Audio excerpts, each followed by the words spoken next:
Fühlst du dich auch manchmal unsicher auf deinen kleinen 29 Zoll Laufrädern? Wow. Dann habe ich jetzt die Lösung für dich, das neue iTrain 32.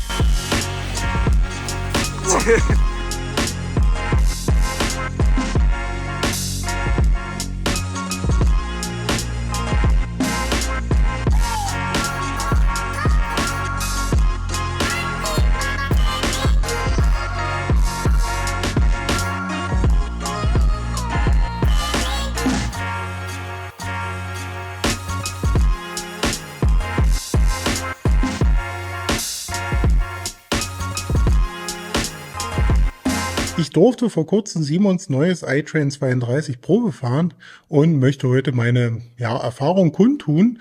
Dazu muss man aber sagen, dass das sich wirklich nur auf einen Nachmittag bezieht in der Dresdner Heide, und wie wir alle wissen, ist die Dresdner Heide nicht wirklich so krass anspruchsvoll wie zum Beispiel der Trailpark Harz.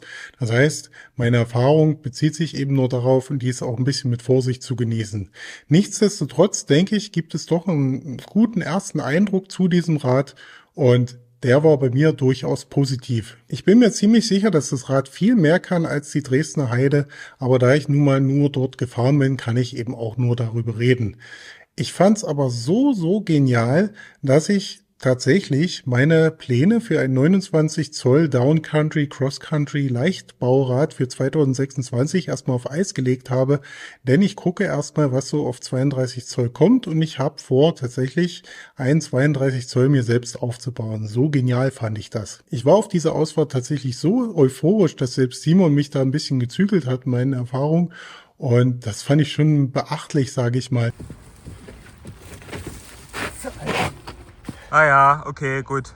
Gut, aber ein gescheiter Reifen, oder kommt Also das Rad kann jetzt auch nicht zaubern. Ich bin höher gekommen. Mir wurde vor kurzem lustigerweise auf Instagram so ein bisschen die Nähe zur Industrie, angekreidet, dass ich jetzt schon zu nah dran bin und eben meine Erfahrungsberichte gar nicht mehr so, valide sind wie eben von anderen oder von mir eben früher. Aber ich glaube, dieses Beispiel zeigt doch, dass es bei mir immer noch so ist wie früher. Also ich stelle die Sachen vor, die ich genial finde. Die Sachen, die ich nicht genial finde, die werden einfach nicht vorgestellt. Bin auch immer noch sehr kritisch, aber ich muss ehrlich sagen, dass ich eben gerade bei dem 32 Zoll so fasziniert davon war, dass selbst der Hersteller mich eben da ein bisschen zügeln wollte. Und das zeigt doch schon irgendwie, dass ich doch noch meine Verbindung zu den Sachen nicht verloren habe, glaube ich. Aber jetzt erstmal von Anfang an. Ich habe in meiner Zeit, die ich das jetzt schon mache, wirklich viele Premium-Teile in der Hand gehabt und auch reviewed. Und ich bin, ehrlich gesagt, da auch ein bisschen abgestumpft. Das heißt, es ist nicht mehr so wie früher, wo ich so ein neues Teil in die Hand bekomme und total euphorisch bin. Es ist mittlerweile schon so weit, dass ich manchmal sogar einen Karton in der Ecke stehen lasse für 2-3 Tage, ohne den gleich aufzureißen und zu schauen. Und das, muss ich ehrlich sagen, ist ein bisschen traurig, aber auf der anderen Seite kommen dann Emotionen wieder hoch, wie eben bei dem 32er. Da habe ich mich so gefühlt wie, geil, das musste ich fahren. Ich bin dort die 2 Stunden nach Dresden gefahren und ich habe im Auto gesessen und ich war total nervös. Das war irgendwie so wie damals, als ich mein erstes Premium-Teil ausgepackt hatte. Das war eine Hope Pro 2 Evo Single Speed oder Trials Narbe, und die habe ich tagelang in der Hand gehabt und habe da im Freilauf rumgespielt. Das war so richtig Emotion pur. Und das habe ich auch in der Fahrt nach Dresden gespürt. Gerade 32 Zoll, das ist ja die Zahl im Moment neben 6.7, worüber alle reden. Und das war wirklich, ich saß im Auto und war total nervös. Also das hatte ich lange nicht mehr. Dann war ich bei Simon angekommen, wir haben das Rad vorbereitet, ich habe es mir angeschaut, fand es super faszinierend, auch super schön anzuschauen. Auf den Fotos sieht man das ja immer nicht so, aber live war das wirklich richtig hübsch. Ja, und dann habe ich mich aufs Rad gesetzt und ich musste sagen, gleich beim ersten Aufsetzen, ich habe keinen Unterschied gemerkt. Also das war irgendwie, ich muss ehrlich sagen, wenn ich blind hätte das Rad geradeaus gefahren, hätte ich keinen Unterschied zu einem normalen 29er gemerkt. Also das war schon beachtlich, also positiv in dem Sinne. Das Einzige, was man sofort gemerkt hat, dieses Lenken, das Lenkverhalten, das ist schon ein bisschen schwergängiger, aber im positiven Sinne. Das heißt, es ist nicht so nervös vorn. Das habe ich aber erst dann gemerkt, als ich nach der Hälfte der Ausfahrt mal wieder auf das 29er gestiegen bin, und das war dann plötzlich irgendwie ja zu nervös in der Front beim Lenken. Also da fand ich das 32er richtig, richtig schön stabil. Das fühlt sich so instabil an jetzt. Das Hin und Her, das gefällt mir überhaupt nicht mehr. Ohne Scheiß. Der erste wirkliche Aha-Effekt kam dann, als ich Stufen hochgefahren bin, ganz normale Stufen. Und das fuhr sich sehr, sehr viel einfacher. Das ist geil. Merkst du die Treppe gar nicht. Ist auch nicht groß weit überraschend, denn 32 Zoll haben eben ein besseres Überrollverhalten als das 29er. Nichtsdestotrotz bin ich die Stufen da hochgefahren und es fühlt sich einfach an, als würde ich, ja, keine Ahnung, nichts hochfahren. Also das war schon so ein kleiner erster Ausblick auf die Ausfahrt, die noch vor mir liegen würde. Aber, und das ist das Problem derzeit noch, das Rad hat die Maxxis Aspen-Reifen verbaut und die sind eben, naja, wie soll ich sagen, schlechter als all das, was ich bisher gefahren bin. Also da muss ich mich wirklich in den ersten paar Kilometern darauf konzentrieren, eben nicht im nassen Laub wegzurutschen. Und ich habe mich auch voll und ganz nur auf den Reifen konzentrieren können. Und das Rad ist irgendwie so ein bisschen in den Hintergrund gerutscht. Und das war positiv zu sehen, denn es kostete für mich in dem Sinne keine Umstellung. Also ich konnte mich wirklich auf den Reifen konzentrieren und mich eben ja erstmal einfahren in dieser Hinsicht. Dann ging es aber erstmal weiter. Und dann gab es eine Stelle, wo ich sagte, okay, jetzt möchte ich mal die beiden Räder Back-to-Back testen. Das heißt 29 gegen 32. Das war so ein kleiner, wurzeliger Anstieg, wo ich eben dann versucht habe, mit dem 29er hochzukommen oder eben auch mit dem 32er. Und da habe ich das erste Mal auch richtig gemerkt, dass das 32er gerade bei solchen kleinen Wurzelanstiegen sehr viel schöner hochrollt als eben das 29er. Da war auch der Punkt, wo Simon mich dann so ein bisschen in meiner Euphorie wieder auf den Boden der Tatsachen gebracht hat. Ich war vielleicht auch so ein bisschen, naja, ich wollte, dass es besser fährt und es fuhr dann besser, also so selbsterfüllende Prophezeiung. Ich bin aber immer noch überzeugt, jetzt so mit ein bisschen Abstand zu dieser Testfahrt, dass das 32er gerade bei solchen Sachen, Wurzeltrails, bergauf, richtig, richtig gut fährt und besser als ein 29er. Du musst aber schon die gleiche Linie auch fahren. Ja, mach ich. Es ist schwerer.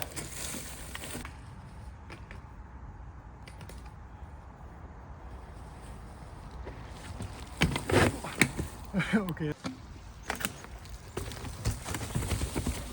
Schon wie sich das anhört. Das hört sich einfach satter an, wenn das abrollt. Ah ja, okay, gut.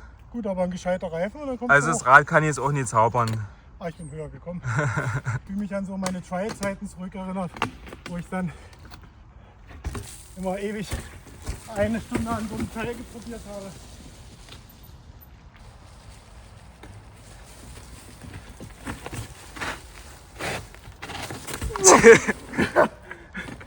Okay. Ich bin nicht rausgekommen. Alles gut? Naja, was nehme ich jetzt als Intro? Dein Sturz oder mein? Ich glaube, meiner Alter, war spektakulärer. das stimmt, du hast den Pedalkäfig kaputt gemacht. Ey, das musst du mir jetzt einmal zeigen. Das war rechts, oder? Ja, der rechte, fehlt die Hälfte. Alter.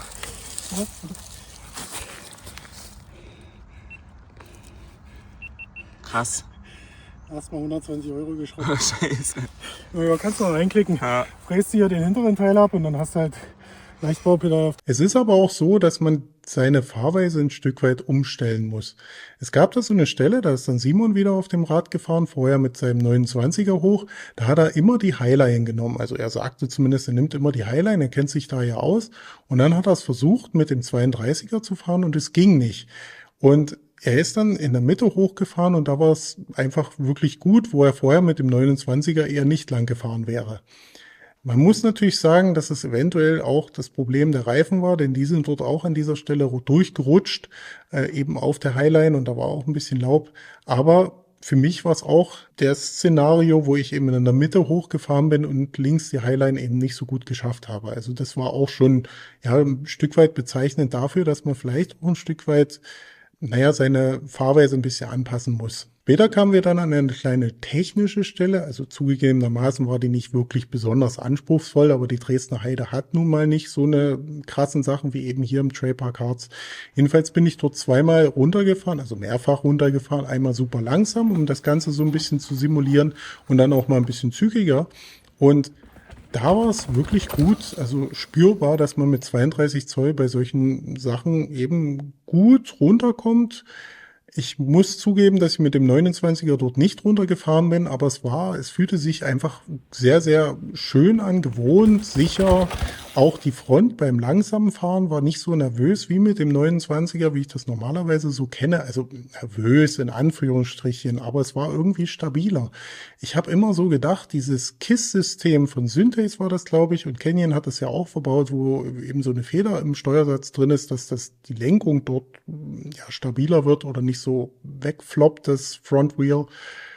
Da habe ich mich so ein bisschen dran erinnert gefühlt und dachte, genau das ist so der Effekt von diesem System. Ich bin es nie gefahren, aber ich kann mir das vorstellen, dass das so ist. Und die 32er Laufräder, die machen genau das. Also das ist wirklich gut. Was auch überraschend gut ging, waren solche kleinen Spielereien auf dem Vorderrad, Hinterrad versetzen. Also ich fühlte mich auf dem Vorderrad irgendwie sicher. Ich habe da so ein Stoppie gemacht und hatte nie so das Gefühl, dass ich da übers Vorderrad zu weit nach vorn komme. Klar, größerer Durchmesser, denke ich mal, hat man eine größere Aufstandsfläche. Ich habe echt keine Ahnung von dieser Physik, aber es fühlte sich sehr, sehr sicher an auf dem Vorderrad und diese Spielereien gingen auch erstaunlich leicht. Ne? Man sagt ja immer, oder es wird überall gesagt, keiner ist es so richtig gefahren, dass 32 Zoll irgendwie sperrig sind und dass man da nicht so gut manövrieren kann. Und ich habe genau das Gegenteil damit empfunden. Und das Rad war, so wie es eben auch dasteht, 14 Kilo schwer, ein bisschen schwerer als ein normales Ecto 5 iTrain. Ne? Ich denke mal so ein Kilo schwerer als das normale. Aber es fühlte sich sehr viel leichter auf dem Trail an, als es wirklich eben die Waage gesagt hat. Und gerade dort, wo es eben, hervorsticht bei solchen Cross-Country-Sektionen, da ist das schwerere Gewicht gar nicht spürbar gewesen. Es hat wirklich ist gut gerollt und auch in solchen verwinkelten Situationen, wo ich zwischen Bäumen durch musste, fand ich mich nie irgendwie eingeschränkt durch die Laufradgröße. Also das ging richtig gut. Wir sind dann auch ein paar Trails gefahren, insgesamt 32 Kilometer lustigerweise, was am Ende auf dem Tacho stand. Und ich hatte mich irgendwann an die Reifen gewöhnt. Und dann war so der Effekt, wo ich sagte, ja, jetzt kann ich mich wirklich auf das Rad konzentrieren. Diese ganzen Anstiege, das habe ich ja dann mit dem Rad auch gemacht und bin gut hochgekommen. Und es fühlte sich auch irgendwie effektiver an. Ich kann das nicht beschreiben. Ich würde jetzt auch nicht sagen, ich komme damit irgendwie weniger Wattzahl hoch oder so. Aber es fühlte sich einfach effektiver an im Anstieg, gerade wenn so kleine Wurzeln dabei waren, wo man eben leichter drüber rollt. Der erste wirkliche krasse Aha-Effekt war dann aber auf dem Jump Trail. Normalerweise habe ich bei solchen Jump Trails immer richtig Kopfkino. Egal wie leicht es sich am Ende danach herausgestellt hat, diese Sprünge, ich weiß nicht warum, ich habe da ganz schnell Kopfkino und möchte mich da nicht verletzen. Ich bin einmal Simon hinterhergefahren und dann bin ich einmal auch vorne weggefahren. Und es fühlte sich einfach richtig, richtig gut an. Also so stabil, wie dieses Rad springt.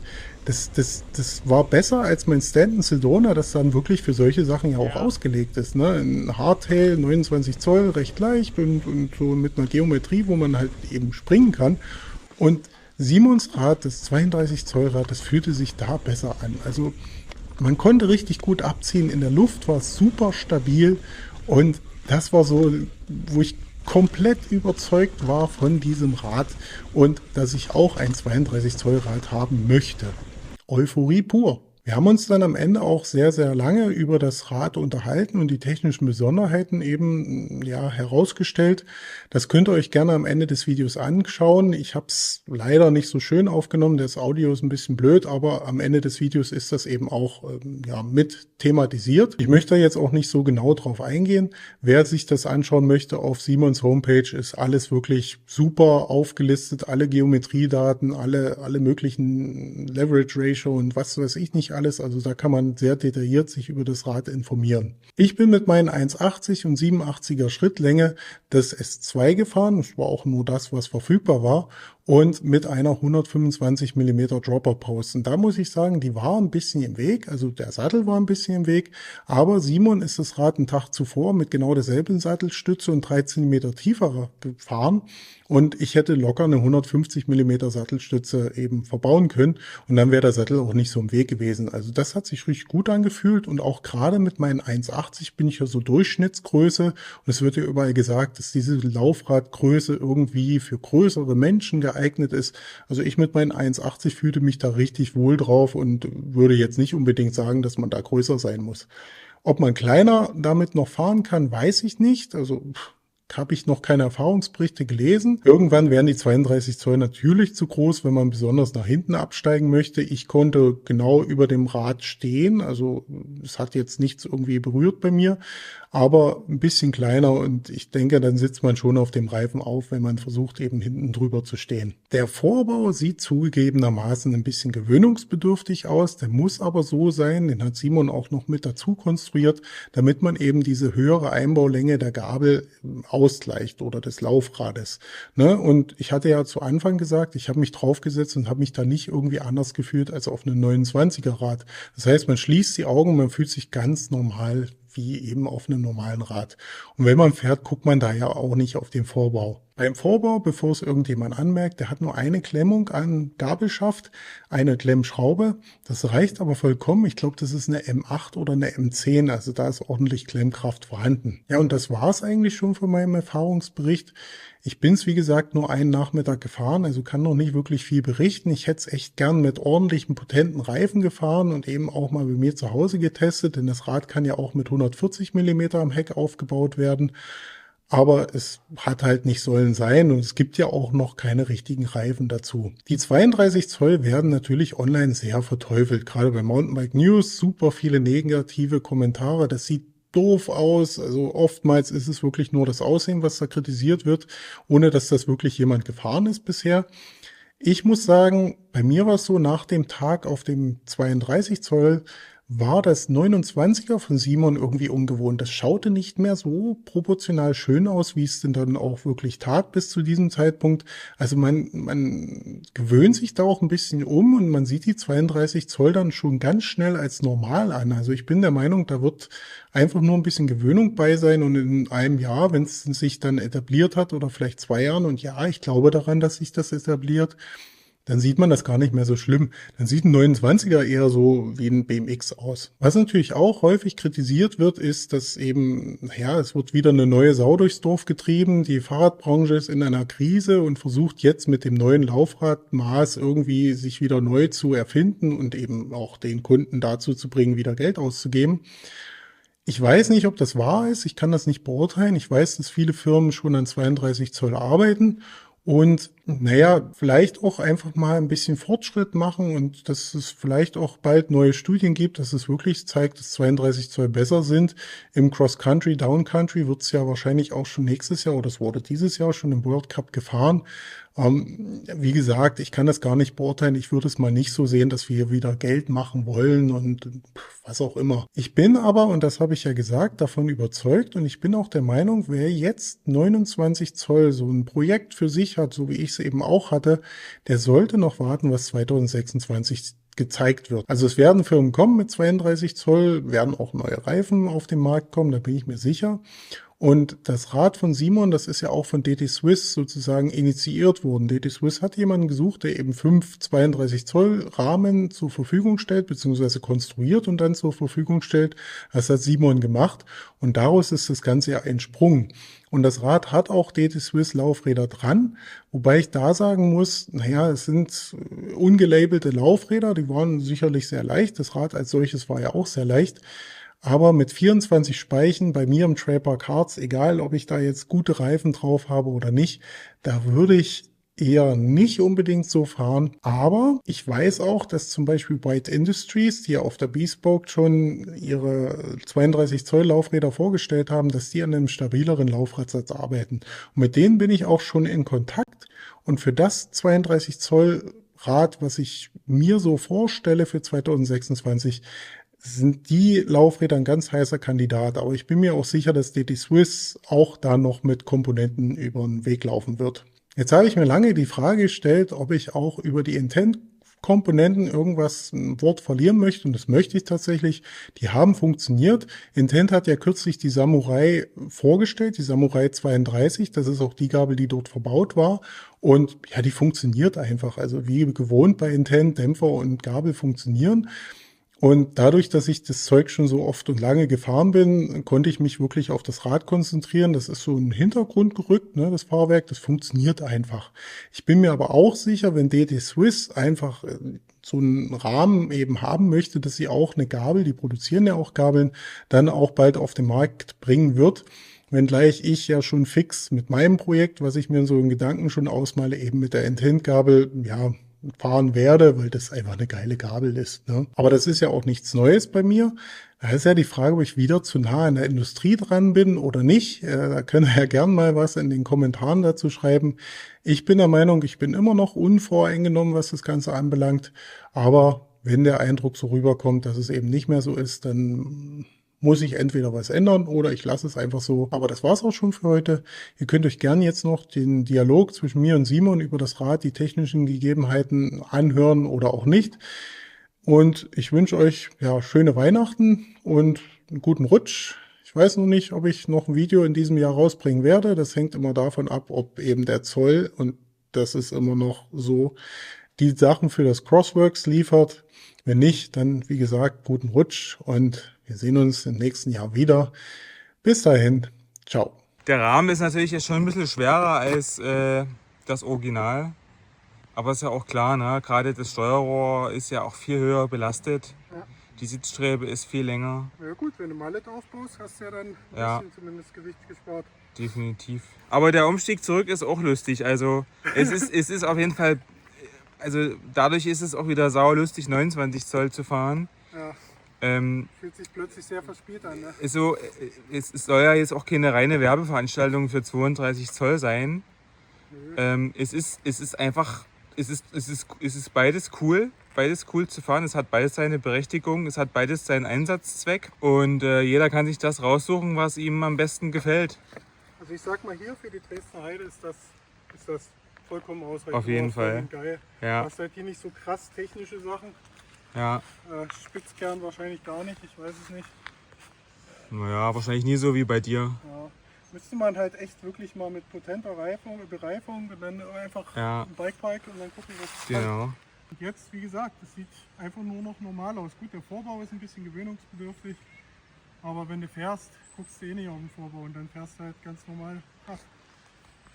Ja, man gewöhnt sich auch daran. Ja. Die Cross-Country-Fahrer finden es auf jeden Fall cool. Ja. Die spricht das total an. Aber geil, da hast du eine Plattform, mit der du eigentlich alles fahren kannst. Ja. 29, Mallet und 32. Ja, stell dir mal vor, du hast jetzt dort vorne sowas wie ein Magic Mary oder sowas drauf, was du damit alles fahren kannst. Es gibt eigentlich am Ende kein Gelände mehr, was zu krass ist dafür dann. Wahrscheinlich. Naja, wie viel Federweg hat das jetzt? 130 Vorn von und hinten? 120.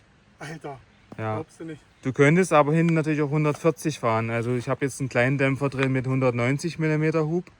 Und das iTrain kann ja beides. Also sowohl 210er Dämpfer mit 140 mm Federweg, als auch 190 mm Dämpfer mit dann 120 mm Federweg. Und ändert das dann die Geometrie irgendwie? Nee, komplett neutral.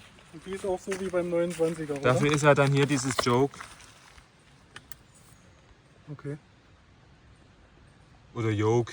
Ja. Verlängerung. Sagen wir mal Verlängerung. Wie hast du auch einen Dämpferverlängerung. Flipchip meinst du? Flipchip, genau. Ah, okay. Ja. Gut. Genau. Passt. Passt.